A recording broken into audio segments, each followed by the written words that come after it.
Welcome to Author Skill Set Wednesday. Today's awesome advice comes from Allie Carter, who said, "Don't get it right, get it written." Isn't that great? So simple and yet so very, very true. So with that, I want to hop into a couple of slides and see where we can go. What is your number one job when you're writing your first draft? It's to get the words out of your head and onto the page as fast as you possibly can. That's it. Everything else about your book, its cover, its blurb, its sales copy, all that stuff, all of that can, and I would encourage you to make sure that you make that stuff wait. Getting this first draft out is really, really important because it's so critical for everything else that comes, everything else that follows. And so here's the simple little secret. You can't edit a blank page, and you can't edit your first draft until the thing is finished. If you're editing it along the way, you're just shooting yourself in the foot nonstop. Now, publication highway, as you probably have figured out, is a very twisty, very windy road, and it's a perilous, perilous journey, or it certainly can be at times. The road's filled with potholes, there's ditches, there's all kinds of twists and turns. And if none of that stuff gets you, well, maybe the potholes are going to tear your tires apart, or maybe the black ice will send you off into a ditch somewhere and you have to figure out how to get back out. All of these things can and do happen while we're writing our first draft. And it's not that we should be afraid of these things, but we should be aware of them and we should probably embrace the journey, because it's through getting the flat tire, falling into the ditch, whatever, and getting back out again that we learn what the full totality of the story is that we're trying to tell ourselves really is, right?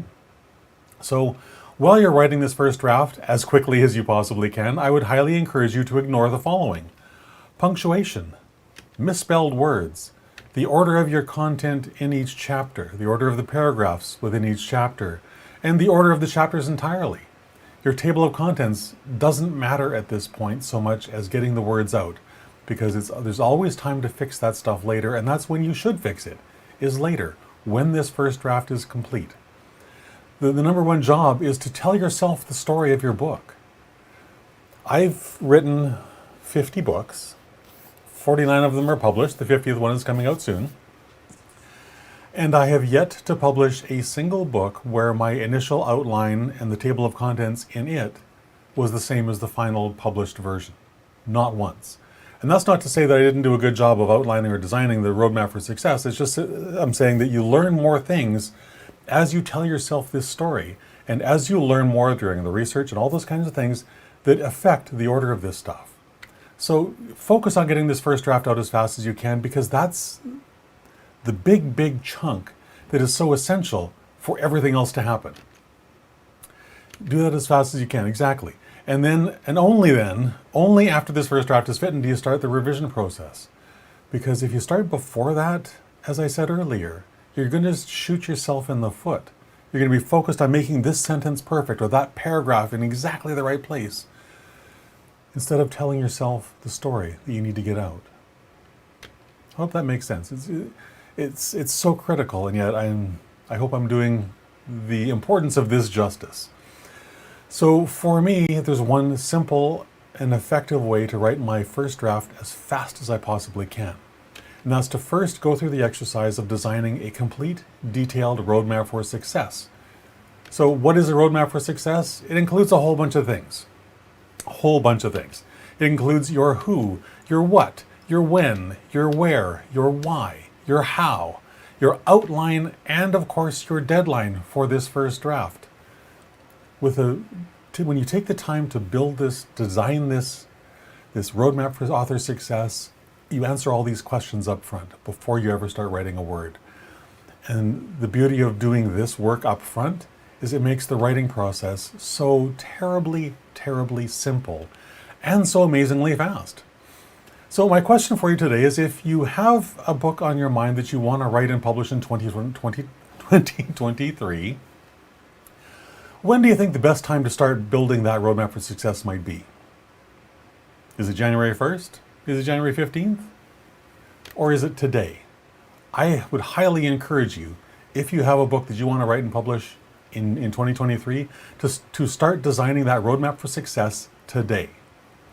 So what I'm starting on Monday is the latest edition of Unstuck, my free 5-day workshop for Christian nonfiction authors. And throughout these 5 days, I will teach you exactly how to design and build this roadmap for success, as well as teach you a couple of really great tricks for helping you make the whole process as easy as possible.